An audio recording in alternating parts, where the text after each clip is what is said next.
That isn't on. But I haven't switched anything on in my pocket.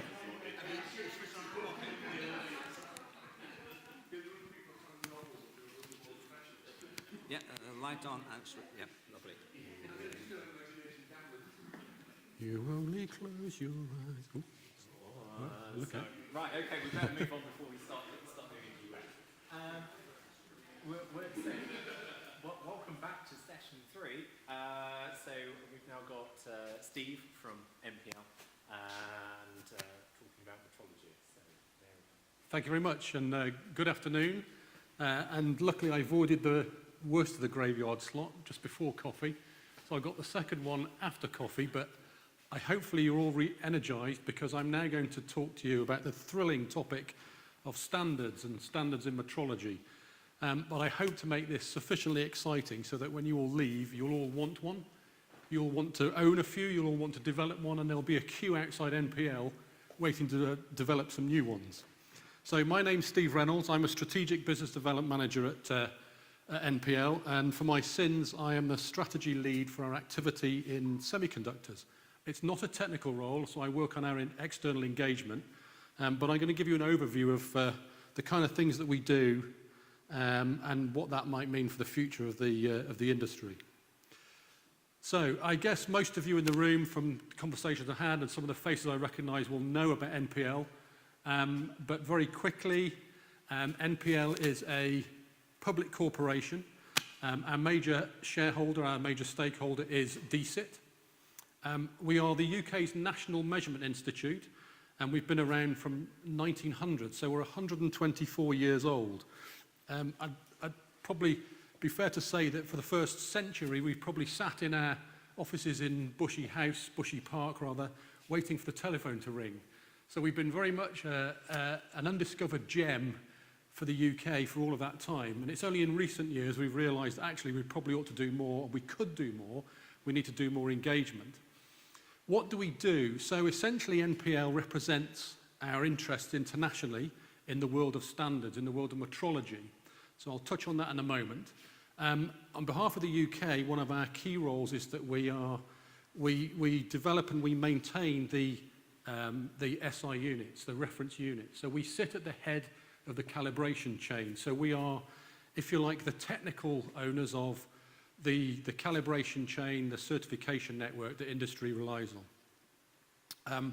As you can see, we've got a nice, glorious 1980s building that looks as though it's in this big campus. It's not, it's squashed between some residential houses, LGC next door, and one of the the King's Park behind us. The laboratory's full. We've got nearly 400 different labs. We've got 1,200 people. We already have external satellite operations. We've got partnerships in Huddersfield, Surrey, Strathclyde, and at Cambridge. We're going to have to expand beyond the boundaries in Teddington. So it's not the most accessible laboratory in the UK. It's certainly not central, but clearly in 1900 we saw things in a different way back then. So let me just talk a little bit about measurement science and standards, because it's a bit of a dry topic and a bit of a dry subject. But essentially, when we look across the development cycle of emerging and new technology, good measurement, good data is the enabler of innovation. It's the difference between slowly adopting something and not quite sure whether we're using things in the right way to be able to accelerate that innovative process. And the metrology underpins all of that entire process from the research right through to the commercialization. So the bit that really we want to focus on, or the bit that we focus on as our organization, is this little bit here, which has a really exciting title of pre-normative research. So this is the, if you like, the sort of typical timescale to develop an international standard. So an ISO or an IEC, that kind of thing. So it's typically around a decade to do it. And we're starting on the left with the output of research, and then as we start to develop this, it becomes a recognized international standard. And this is what NPL is largely engaged with, as are other institutes in other countries. So we are competing with other nations to conduct this piece of work here. So I'm just going to draw your attention to, in a couple of slides, of an example of what that means and how it develops, and why that's an advantage for us to do it in the UK and not for another nation, another country to take the lead on that. So thinking about graphene and this wonder material that who would have thought it, that graphite, pencil lead and some sellotape would yield this wonder material that's going to solve so many material engineering problems, and has these fantastic properties that we can apply in so many different areas. Clearly, one of the first things that we've got to understand is exactly what is graphene.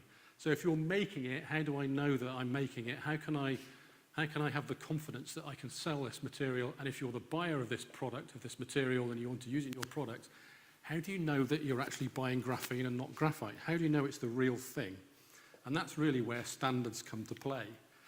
So this series of slides is one from a different presentation, and I didn't want to talk through each one because we'd be here all afternoon.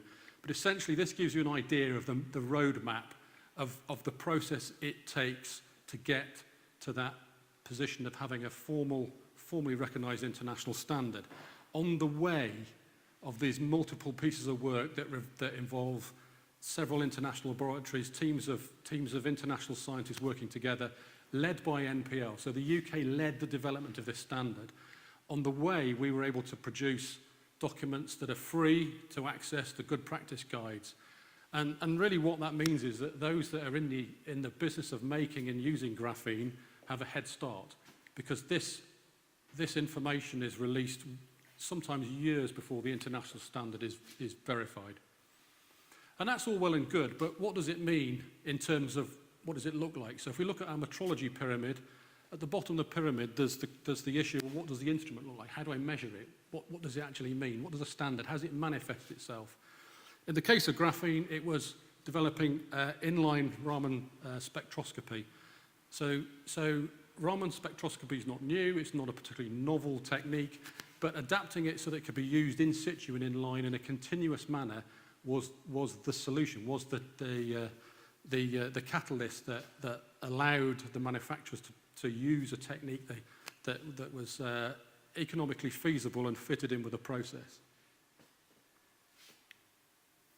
So if we divert our attention back to semiconductor technology, so we see some of the sort of themes, the trends of the future that surround the industry, and a lot of them are around things like the dimensional challenges. We've talked about, ever decreasing size, although perhaps the emergence of some of the new materials mean that we're less chasing the nanoscale, and maybe we're looking at new materials at the larger scale.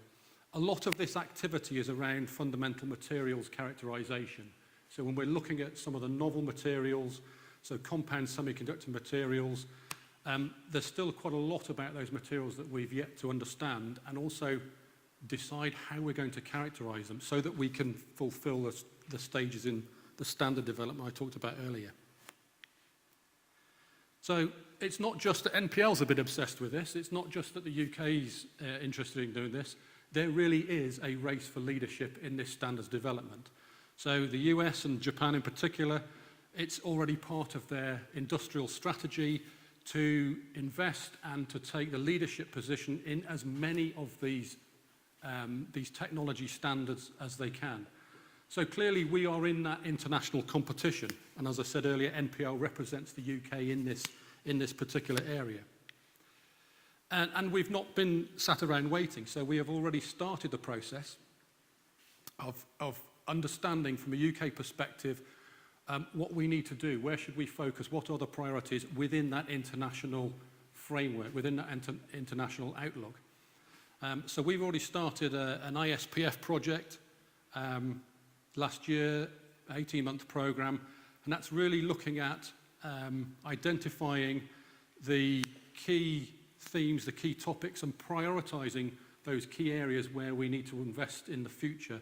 So what are the priority standards? Where should we focus our future investment and research in that pre-normative area? So the first part of that in terms of the activity was in January this year, and some of you, certainly some of the folk who've left the event already were at an event that we held in January in Teddington. We had a representation from across the industry, a small representation. It was quite a squashed event. We were somewhat limited or time constrained. So we've got some work to do. It's a work in progress. We've really got to consult wider across the UK from a regional and from a technology point of view. So there's going to be some follow-up stakeholder engagement sessions. We're probably going to do those with Andy and the CSAC because it's the easiest way of doing it. We are a little bit constrained at the moment in terms of timing because the announcement of the election is so early. So as a decent-owned organisation, we also have to be quite careful about how we manage any kind of programme that is going to advise future policy. So we were hoping to do some follow-ups in June. They possibly will be pushed back to later in the year. We shall see. But there is a call to action here. So those of you that have not participated, we will be asking you to join us. There'll be some webinars. There'll be multiple webinars repeat because not everybody can make the same date. And we'd really like to ask for your input into this process. So your views, your opinion, make sure we've captured everything and ultimately, you know, something that you as the industrial stakeholders will be able to benefit from. So now I'm going to talk to you a little bit about what does novel metrology, what do new standards look like, and maybe some of the more sort of exciting things that we get up to. So if we look at some of the work we're doing in our temperature group, our temperature humidity group, so we're working with the University of Glasgow on developing some novel on-chip temperature measurement. So imagine that we're able to measure the temperature at a chip level rather than at a system level. Could be quite interesting in terms of the future expectation and demands on energy usage. We've also developed a novel temperature sensor for use in harsh environments with very, very low drifts over a long period of time, so the kind of thing that you can almost sort of fit and forget. We've been involved in a European program called PowerElec. So this is looking at the defects that are formed in the processing of wide bandgap semiconductor materials, and it's really focused about identifying a multi-scale approach to identifying these defects. So looking at the millimeter, the micro, and the nanometer scale to try to develop new capabilities that will allow us to identify and characterize these killer defects at scale and at speed. We've worked with a company called Queensgate who make high-precision stage positioning equipment. So we've supplied them with helped with our knowledge around interferometry. They've developed some additional features to their stage that are going to give them some form of competitive advantage. We've been working on developing standards for indoor light harvesting, so the proliferation of IoT devices which traditionally rely on batteries, are increasingly going to be using, or the intention will be to replace batteries with solar PVs, but of course for critical devices, being confident that the power supply you've got is reliable, these devices will work. So if we've got an IoT device, a sensor that's working in hospital, for example, we need to have the confidence that the device is going to work within the environment it's operating. There are no standards existing to, if you like, calibrate and certify your product, and we're working on developing those standard methods to do that. So they have a massive environmental benefit in terms of reliance on battery and cell technology. And more recently, we've developed a device that we're calling ResMes. It's based on microwave resonator technology. Essentially, it's looking at a system that is capable of measuring a large scale. It's inline. It's a scanning technique, and it's essentially an instrument that we can use in a manufacturing process at multiple stages. What does it allow us to do? It allows us to map the conductivity of a sample, the sheet resistance.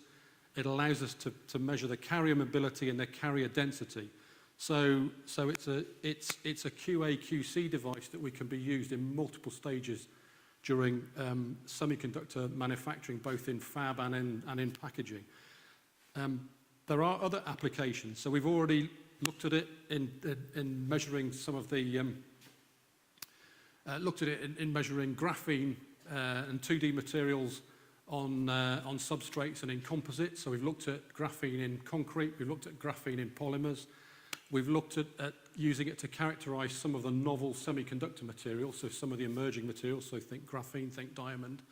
And there are probably other applications there with other compound semiconductor materials and metamaterials yet to be validated. So we're still developing the instrument, and it's in the stage really of looking for industrial partners where we can use this concept demonstrator to verify its capability in measuring in a production environment some of the features and some of the characteristics I mentioned. And last but not least, everybody wants a free lunch. Everybody wants some free money, right? So we're running a program at the moment called Measurement for Business. It's a free-to-use consultancy program, up to 20 days access to NPL. It is open to any organisation, any UK-registered business that's working in the semiconductor sector. It's an online application. It's really straightforward. It takes about half an hour at most to apply for it, and it's free. So I really would encourage you to either have a chat with me before we go, or have a look online for Measurement for Business and see if there's something in there that you might want to consider applying for. And that's it. So, any questions? There we are. Go. You've stolen me any questions, Cash. So, anyone, any questions for anything else at all? No? Right. Well, in that case, we shall officially move on to session 4. Unfortunately, oh, hello, there we are. Unfortunately, Amelia Russell can't be with us. She's come down with something. There was definitely something going around Cambridge about 2 weeks ago, which sort of laid out half the university, so maybe it's migrated its way up north. But it's a... what? Sorry? Ray. It's a shame because what she did. Well, oh, Rui. Yes. So of course we'll go on to Rui. No. I was just going to say about Amelia.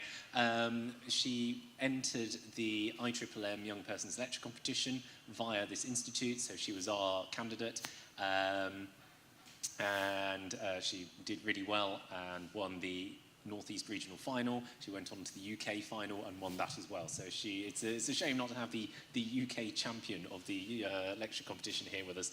But IMMM did record the lecture, so we will send that out in lieu. But instead, we shall move on and have Rui Fang talk about part of her PhD research. Yes.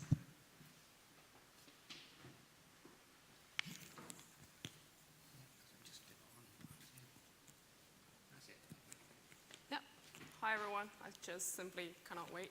So, welcome to the first student session. The party has just started, thank you for sticking to the end. And I'm here to present you the inverse design of lateral hybrid metasurface for structural colors. It's a long title, there's a lot of things in the title you might not be familiar with. First, what is inverse design? Second, what is a lateral hybrid metasurface? And then, what is a structural color? And let me break it down through my slides. So structural color are quite different from what usual color we see. For example, we see the table cloth is blue, the wooden door is red. It's all because of a chemical dye. But in structural color, for example, I like to show this little chameleon. Oh, yes. One of my favorite animals. They are famous because they have the ability to change their color of their skin. And how they are able to do that is through these nanoresonators on top of their skin. So when they are relaxed, the skin are quite compacted together, and you can see the nanopillars are close to each other. And when they're excited, they expand their skin, and the distance between those nanopillars change. And that way, it interact with the incoming light, change the absorption wavelengths, and in turn, the reflected color would be different. So, to mimic this effect, we built this lateral hybrid metasurface. It's a long story how we come to this design, but that's not the topic of this talk. Long story short, we found that when we put metal, here we show a gold resonator, and electric, here we show silicon resonator together, because of their different resonating modes, and when they're getting close to each other and change the distance, change the gap between them, they also have the ability to strongly interact with light that at such a high efficiency that on a single material, for example, a gold-only metasurface is not able to do. So we did a lot of simulations on this, and this is the changing period from 150 nanometers to 200 nanometers, and this is the reflectance that we recorded from the metasurface that we showed before. And we can see that clearly the red curve merged into the green one and then into the blue one, which shows us that with the change in lattice size, there is a change in reflectance, which is the main reason for changing color. And we also took a look at the electromagnetic field at these two wavelengths. We want to figure out what is happening and why does this peak disappear. So we figure out that at the shorter, at the smaller period, the resonating hotspot is for the electric field is actually in the gap, which is contributed by the metal particle, and the magnetic one, being the dominating one, that's from the dielectric particle in the center, stays strong, which correlates to the strong peak here. So by changing the gap, we actually changing the resonating mode of the metal particle, and the peak slowly merged into a big one. So after understanding what is happening behind the scene of the metasurface, we did a sensitivity analysis. So we want to see how sensitive is this effect to the gap size. And here we show that from 145 nanometers with 1 nanometer change up to 175 nanometers, the bonding mode and anti-bonding mode is when the resonating is the strongest, we were able to shift the bonding mode out of the two. So for a clearer representation, please ignore this little part. So for a clear presentation, this is how the color shifted according to this reflectance. So we can see it's a pretty big color shift. And till now, there are still problems. So I am doing simulations and machine learning, which is heavily computational based, not like my colleague Lauren there. She's going to give a talk at the final session. And for me, simulation is an easy way out. But still, I am not content, I'm greedy, I'm still not happy with the amount of work that I'm putting into it, because simulation, for those who does it, probably know takes a long time, and each time, in order to optimize it, you need to manually tweak one parameter and keep the rest constant. And after tweaking that one parameter to the optimum, when you move the other parameters, this one optimum parameter might not be the optimum case anymore. So, what do we do? As any reasonable human being, we build a machine to do the job for us. And that's where machine learning came into play. So, we have structures, we have coordinates, and we simulated loads of them. which the data are here, and we plug it into a machine. The fortunate thing is the machine did give us some result. The unfortunate thing is not that straightforward as you gave it a color, it gave you a design. No, it has to work through. First, we give a set of parameters, and then we give it a color coordinate as output, because one set of parameters can only correspond to one color, and instead, one color can be resulted from multiple sets of parameters. So if we train the machine that way, the machine get completely confused. It's like saying Lauren has a twin. They look exactly the same, but they're different, and the machine cannot figure out what is going on. And so that's what we did. This model we trained first is actually can replace console simulation, and it is incredibly fast. You can see here the console simulation is not able to compete with how fast the machine converts a parameter into a color coordinate. And here is how the magic actually happens, is how we actually realize automatic design from one color to a set of coordinate. Is we train the forward deep neural network and fix the weight, mirror it to the front, and train the entire tandem model in one go. And after that, we separate this blue part, which we call an inverse deep neural network. Separate that part. Now the model is able to provide us a given coordinate, provide us a set of parameters given a coordinate. And the training accuracy was 99% accurate, and we validated it later on. I will talk about it. So in order to search for the optimum network structure, so we hope that the machine learning model would save us time, but still we'll have to optimize this model. And did a bunch of experiments, tests, clicked 1,000 times running, and we found several the best accuracy part, and we choose one to test out how it did. So we give the machine a target color, a set of target color, actually 10 target colors, and we plug this color coordinate into the machine, and the machine gave us a set of parameters, and we plug these parameters into console simulation, which will give us a very accurate result based on simulation. Is here, the design is here. So we can see they actually match quite close to each other. And on the SAE diagram, you can see the target and the design actually resembles very close to each other, except for here.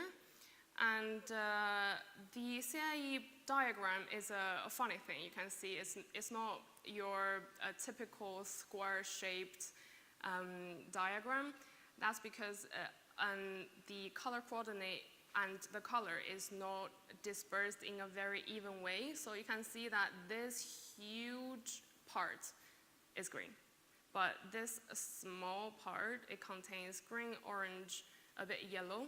So when it's in a color transition coordinate, the accuracy might not be that good. That is one of the areas that we're looking forward to optimize. And up to now, okay, the machine is doing its job, it's doing the design automatically for us, but there is also a problem that it is not flexible yet. So if we want one color, yeah, it gives us result, but what if we want one set, we stretch it, it gives us different colors. That's what we did next. We trained the machine again with different set, with 5 different coordinates, hoping that the machine can give us a reasonable set of parameters so that it can realize the tuning of these 5 different colors without changing the material or without changing the parameters of the diameter and the height, but only changing the gap size. and the same thing happened before. We did a lot of optimization and found one model, and this is the result. So let's take number 1, for example. The same happened before. There are 5 color coordinate, which is target, 5 target. And we send it to the machine. The machine tells us, okay, this parameter satisfies these 5 colors. And it's 2 materials, 2 diameters, and 5 different gap sizes. And we plugged those into console, and it gave us design, and it turns out it quite resembled the target color. And here are some examples shown from this graph, which I only have space for this much. I picked some of my favorites. And you can see that they actually spans different parts of this, the standard RGB color gamut. So to conclude, this is a bit of my research that involves machine learning, and we built 2 models, and single coordinate and tuning predictions can both be realized. The point I'm showing the machine learning program is, I'm sure lots of you do manufacturing. There's a lot of data, simulation data, experimental data, and those data are contributing, sitting idle, and for them to be more useful, you can consider a machine learning program to do the design for you. And it's just like investment. When your money is sitting idle, it's not doing anything, you have to put it in the market. But also, it's not like the actual market. When you lose money with data, you can't lose much unless somebody decides to steal them and send them back to China or something. And that is my talk. I'm not only here to show you how amazing my research is, I'm also advertising for myself. So I'm reaching for the end of my PhD, and if you're interested in my work, come talk to me. And those corner here is my LinkedIn, and that is my email, and thank you very much.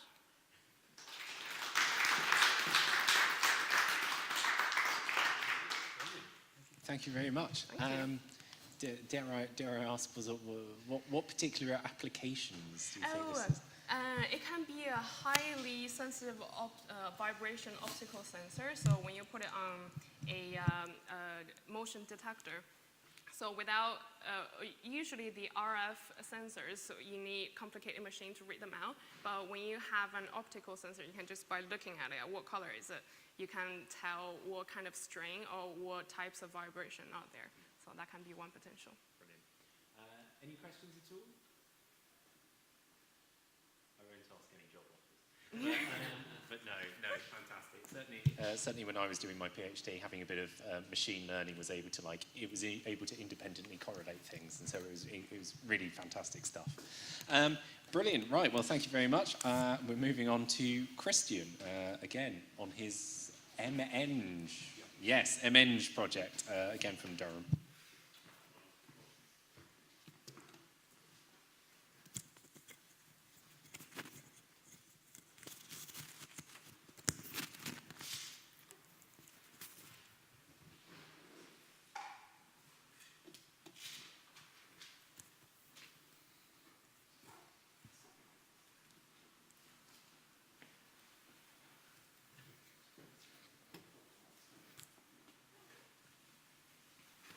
This one, yeah.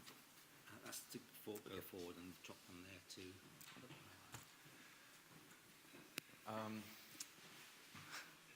So I have been working with Alton for the past year on silicon carbide microprocessors.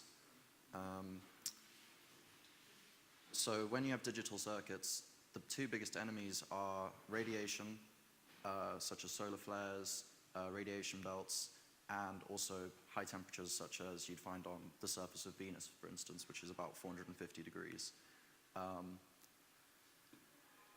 Normal semiconductors like silicon can't be used in these situations, and so you want to use silicon carbide, which has a much larger band gap, as we've discussed previously, and it is also much more resistant to radiation defects.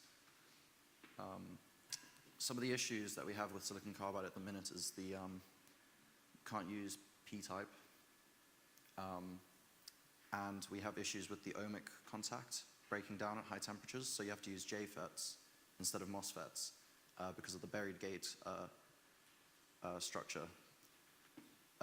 The other issue is inter-device variability, which causes issues when you try and put the gates together. So this is how the logic primitive works. You have an input here and a voltage level shifter here, and essentially when you have a voltage here, it allows current to flow, which causes a voltage drop across the resistor, which causes this voltage to change from a 0 to a 1. And from that, you can chain them together to create all sorts of Boolean functions, such as NAND gate, which would be having two in series, NOR gate, which is when they're in parallel, so you can see the path to ground. Yeah, so that was in LT-Spice. We then created some physical examples to test and validate the fact that the circuits were actually working as expected, and they did work up to, so the NAND gate worked up to 1 megahertz. I'm not sure why the things all changed. Yeah, so the NAND gate worked up to 1 megahertz, and the NOR gate worked up to 800 kilohertz, and as you can see, it matched the data in shape very well, but the inter-device variability means that the voltage level shifter worked slightly differently than it did in the simulation. So for the NAND gate, it was shifted down by about 2 volts from where it should have been, and the NOR gate was shifted down by about 1.5 volts. So a bit about how microprocessors work. The program counter sort of keeps track of where in your code you are, and so after each instruction gets run, it then increments, and then the way the CPU knows what the instruction it is has to do itself works in a very similar way. I don't know why all of the sizing has gone a bit weird, but that works in the same way. So for example, the CPU loads an instruction, it says add, and what it needs to know is on this step, load this from memory, fetch the data, put it into the adder, output the results, and then increment so it loops back. This is the architecture for the Intel 4004, which is the CPU that it was based on. It looks scary, it's not too bad. It's basically 2 working memory locations which feed into an adder, which can do bit shifts left and right and addition, and that's it. There's a stack, which basically keeps track of where in the program you are. So it can do subroutines by loading and restoring them. And then it has 16 internal memory locations, which is called the scratch pad. Yeah, so these, I don't expect people to be able to really see what's going on. That's the ALU of the CPU. You can see, probably not, but that's one of the registers. That's the other register. Down here is some of the bit shifting logic, some of the I think, yeah, that's the inverter. That's the adding circuit itself. Yeah, they're more for illustration of sort of the scope of what I did, because I don't think, yeah. I had some key points I needed to get through. Yeah, so I had to use, I couldn't use complementary logic because we didn't have the p-type JFETs, so I had to use RTL, which is resistor transistor logic, which means that each, and also because of the voltage level shifter, it means each gate is at least 1 JFET more than a normal one would be, which means that in terms of transistor count, the original was about 2,500 transistors. This one is about 5,500. The other issue is I couldn't get reduced transistor count DRAM cells working in the time that I had, so I had to settle for, that's supposed to say program counter, scratch pad.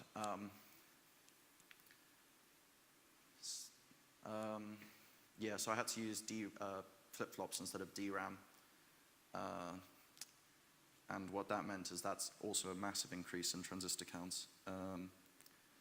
Yeah, so the ROM works in a similar way to the CPU itself, where it receives an address and it then outputs the data, and there's various instructions you can send to it as well.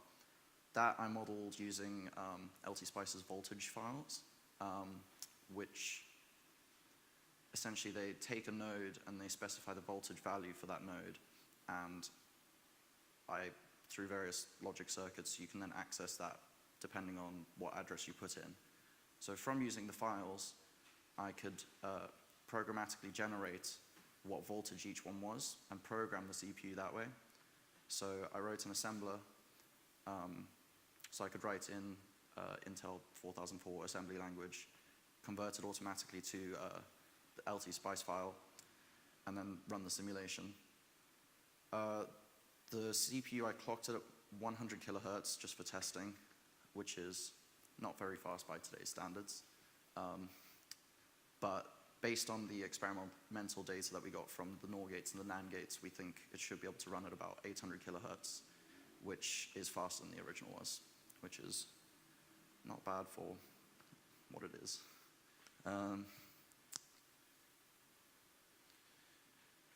Yeah. So then I decided to try and find some sort of application, like what can this thing actually do? And so what I did is I wrote a floating point emulator and started running some 16-bit float multiplications. Those took about 4 days to run. But I was able to then take these, so I wrote division, addition, multiplication, and then I took those and was able to chain them together to do a square root, which took about 10 days to run. Yeah. Kind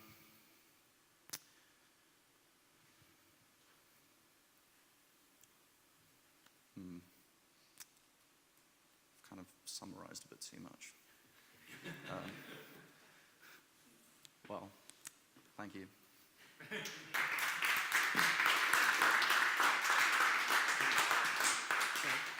Thank you very much, Christian. Yeah, it's occasionally some fonts on our system. Yeah. It disagrees with the system. There was unfortunately one chap about the other month that one of his figures was turned into wingdings. So we will make sure we update the system, David. But no, thank you very much. Any quick questions? No. Brilliant. It's all right. We'll edit it so you look fantastic. Oh, there's a man over there.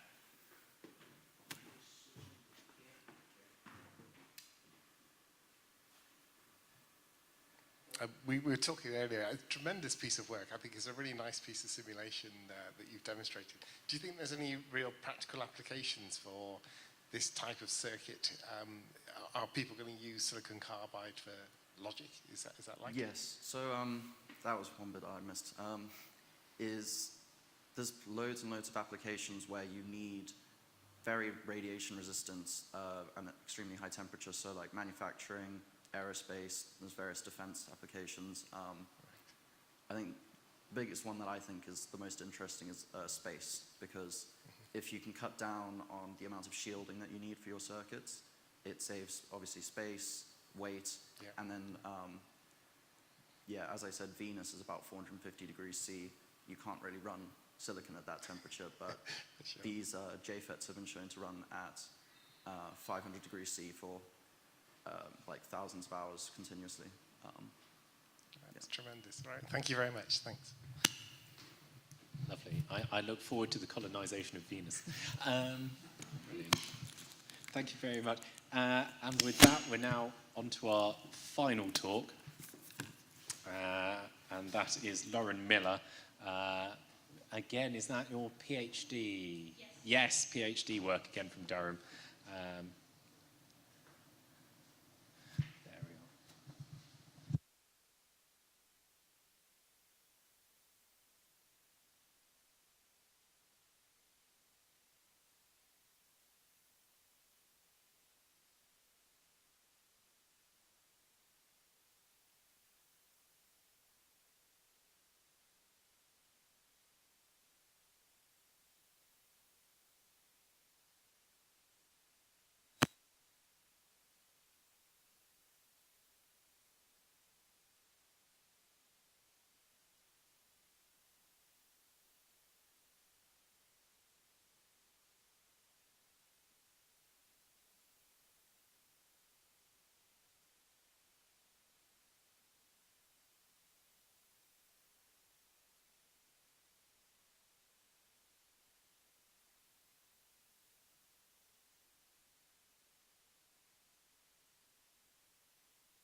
Thank you very much.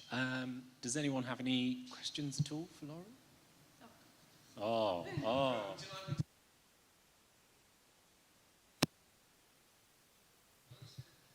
Hopefully a supportive question. So, really dumb question. Have you looked at the dipole moment of the gases that you're putting on the top? Because it looks like it's a charge transfer process from your conducting thing in the same way you get with graphene. We haven't because, to be honest, we wanted to just check that it worked. We haven't done too much analysis. This is the actual sense response. It's also work that we have used in our detectors, which create aluminium oxide as well. So we are trying to essentially correlate the electrical performance with concentration and try and actually examine what's happening on our surface. One afternoon, if there's nobody in the lab, go and have a raid through the back of the clean room, go find some different solvents and plot your response against dipole moment of your solvent. I bet you find a straight line. And then I'll finish my thesis. Yep, then you can get a job. You want Yeah, so another one of our graduates looking for a job. Apparently, we've got a skills shortage. I think there was no. No. It's all right. Apparently, they're in the market for an ALD. Or no, yeah. an AFM. An AFM. Always looking for an AFM. We got loads of AFMs. So we had Brooker around to the university and they did a nice training session. And then AFMs that I didn't even know existed were coming out of cupboards. So it's fantastic. Brilliant. Right. Thank you very much. And with that, I see people are straining at the bit to disappear. I suppose just a few concluding things. I hope you've all had a lovely day. I hope you've had a nice introduction to the Institute. And I hope you feel that everything's gone well.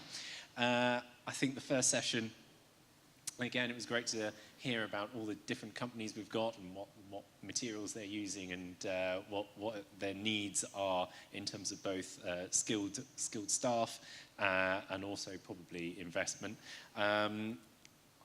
Just before lunch, we heard about various bits of different policy. There's lots going on, but I think the thing to take away, by the sound of it, seems let's be more joined up. Let's support the region, but also let's be more joined up across the whole UK. Lots of things going on in skills, particularly definitely the Royce Cleaning Training Room course is a fantastic thing. If you go off and apply for it, it's pretty much fully funded, isn't it?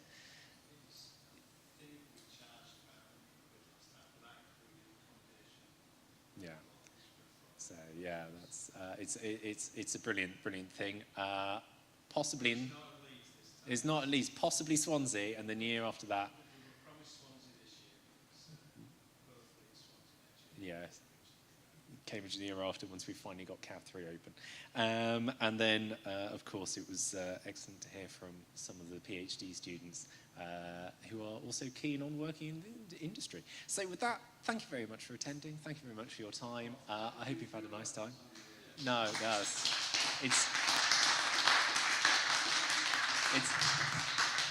it's a shambles. I'll never do it again. Brilliant. Thank you very much to David as well.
Here we are in the Sir William Henry Bragg building in the Leeds Nanotechnology Cleanroom at the University of Leeds. It's an 800 metres squared state-of-the-art cleanroom used for a variety of nanotechnology research applications produced using lithography, wet and dry etching and more. Shall we head in? The cleanroom is a controlled environment that maintains high levels of cleanliness for a number of research applications. Outside, there are more than 30 million particles per cubic foot at any given time, but in here, there's less than 10. So to ensure we don't contaminate the highly sensitive equipment with dust, dirt, hair, or even oil on our skin, we need to get gowned up in this fashionable bunny suit. Come along. This is the deposition area, where thin films or coatings are deposited onto substrates using equipment like this electron beam evaporator. This process allows us to create microscopic circuits, sensors, and other components on an extremely small scale. To give an idea of just how small these depositions are, these thin film monitors display readings in angstroms, which is equal to 1/10 billionth of a meter, or about the diameter of a hydrogen atom. We've turned yellow! The photolithography lab is fitted with yellow fluorescent light tubes to filter out all light components with wavelengths below 500 nanometers, as the materials we're using here are photosensitive. Photolithography is a core process used in the fabrication of semiconductor devices and nanotechnology. It involves transferring a pattern from a photomask onto a substrate coated with a light-sensitive material. After exposure, the coated substrate is immersed in a developer solution which selectively removes the exposed or unexposed regions, revealing a pattern. Each bench is fitted with a dedicated spinner, DI wear bath with built-in resistivity measurements, and a mixture of ultrasonic and megasonic baths for cleaning.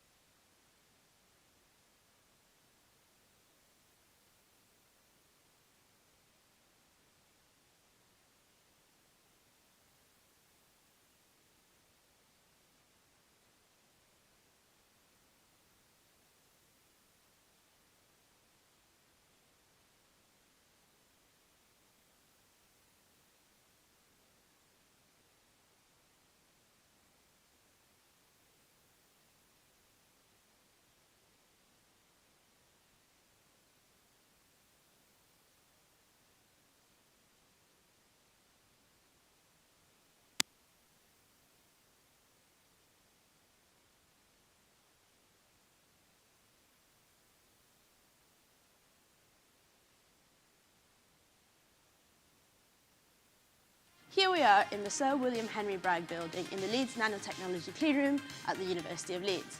It's an 800 metres squared state-of-the-art cleanroom used for a variety of nanotechnology research applications produced using lithography, wet and dry etching and more. Shall we head in? The cleanroom is a controlled environment that maintains high levels of cleanliness for a number of research applications. Outside, there are more than 30 million particles per cubic foot at any given time, but in here, there's less than 10. So to ensure we don't contaminate the highly sensitive equipment with dust, dirt, hair, or even oil on our skin, we need to get gowned up in this fashionable bunny suit. Come along. This is the deposition area, where thin films or coatings are deposited onto substrates using equipment like this electron beam evaporator. This process allows us to create microscopic circuits, sensors, and other components on an extremely small scale. To give an idea of just how small these depositions are, these thin film monitors display readings in angstroms, which is equal to 1/10 billionth of a meter, or about the diameter of a hydrogen atom. We've turned yellow! The photolithography lab is fitted with yellow fluorescent light tubes to filter out all light components with wavelengths below 500 nanometers, as the materials we're using here are photosensitive. Photolithography is a core process used in the fabrication of semiconductor devices and nanotechnology. It involves transferring a pattern from a photomask onto a substrate coated with a light-sensitive material. After exposure, the coated substrate is immersed in a developer solution.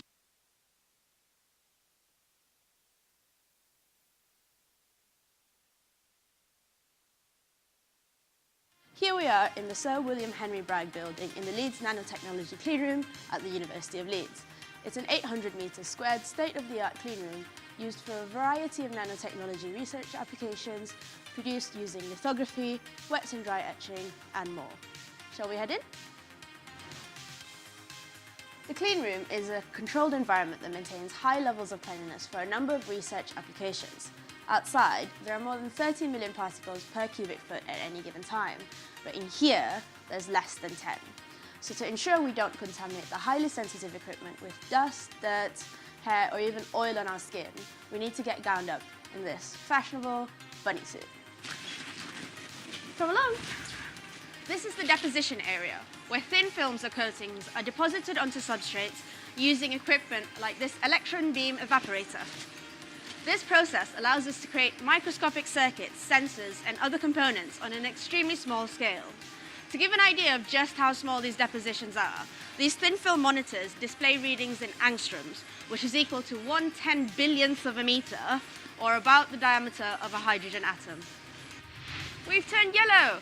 The photolithography lab is fitted with yellow fluorescent light tubes to filter out all light components with wavelengths below 500 nanometers, as the materials we're using here are photosensitive. Photolithography is a core process used in the fabrication of semiconductor devices and nanotechnology. It involves transferring a pattern from a photomask onto a substrate coated with a light-sensitive material. After exposure, the coated substrate is immersed in a developer solution which selectively removes either the exposed or unexposed regions, revealing a pattern. Each bench is fitted with a dedicated spinner, DI wear bath with built-in resistivity measurements, and a mixture of ultrasonic and megasonic baths for cleaning. Our equipment is constantly being updated and upgraded to benefit our research and innovation.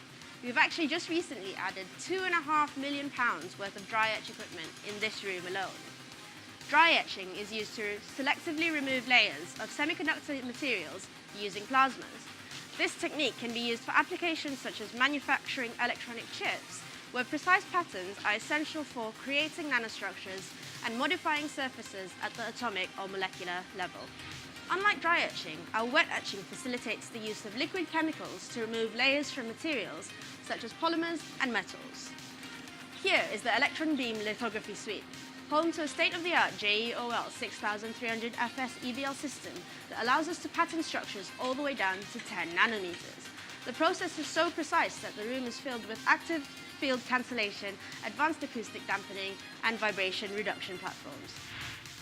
The Clean Room's dedicated team provides expertise and support to internal and external academic users, as well as local and national organizations to co-develop new fabrication processes, provide training, and assist in developing collaborations and funding applications.